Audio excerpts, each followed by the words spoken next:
Now that you know how to bulk, let's look at the perfect cutting diet. The most important thing you need to understand when wanting to lose weight is that there is a big difference between losing weight and losing body fat. The former is a lot easier than the latter. If you cut your calorie intake in half today, you would definitely lose a lot of weight fast. However, much of that loss would also consist of lean muscle mass, which you don't want. Now, the science behind weight loss is pretty straightforward. It's calories in versus calories out. This means that how much you eat will be a lot more important than what you eat.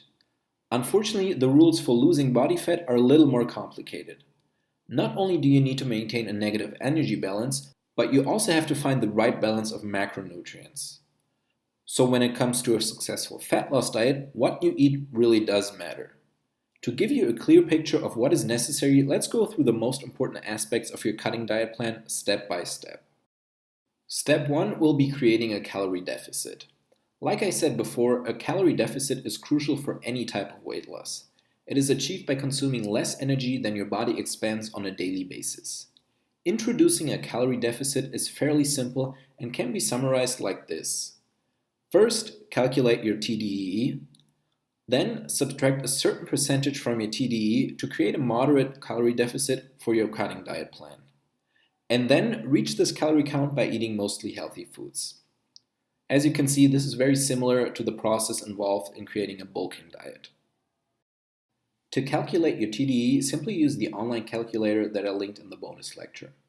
Once you have calculated your TDEE, you will probably ask yourself how much you need to subtract to reach the optimal calorie deficit. Unfortunately, there is a lot of contradictory information about this on the internet, and I understand how this can be easily confusing.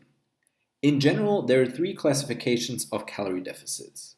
Small, which is 10 to 15% below your TDEE, moderate, which is 20 to 25% your TDEE, and large, which is more than 25% below your TDEE. With this in mind, there are some sources that will recommend a small deficit and some that will recommend a moderate one. Very few recommend a large deficit. The argument for a small deficit is usually that it will lead to less loss of muscle. However, studies have shown that larger calorie deficits don't necessarily mean more muscle loss will be lost if you maintain a strict workout regimen. Thus, if your goal is to lose body fat fast, a moderate deficit of 20% below your TDEE will probably be your best option. However, for someone who has a fast metabolism, a smaller deficit will most likely show similar results while at the same time sacrificing less strength and giving you the option to eat more during your diet when compared to a more moderate deficit. Step 2 in your cutting diet plan is maintaining a high protein intake. Once you are in calorie deficit territory, you want to keep your diet to be high in protein. Study after study has proven that losing fat without losing muscle is all about consuming enough protein every day. How much exactly?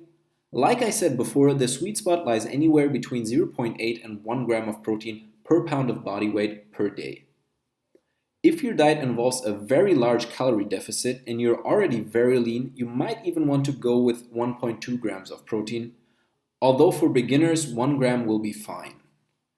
Make sure to reach this by eating quality protein-rich foods that I outlined in previous lessons. Supplements will definitely make your life easier, but you shouldn't use them as your one and only source of protein. Step 3 in your cutting diet plan is optional. This is why I say try calorie cycling, but don't rely on it. Calorie cycling is a popular strategy when you eat more calories on workout days and fewer calories on rest days while staying at a long-term calorie deficit, for example, when measured over 1 week. The logic behind this strategy is to maximize strength and recovery on the days you exercise while providing your body with fewer calories when less energy is expended, so meaning on your rest days. So does this strategy work? Unfortunately, there has been very little clinical research done on calorie cycling. Much praise is based on anecdotal evidence from advanced bodybuilders, which might not translate to the average trainee, let alone someone starting out on their fitness journey. However, there is also no inherent flaw in calorie cycling, which is why it's really up to you whether or not you want to try this out.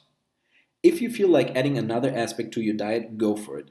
It will make diet planning a little more complicated, but the psychological benefit of eating more on workout days can make the change more tolerable.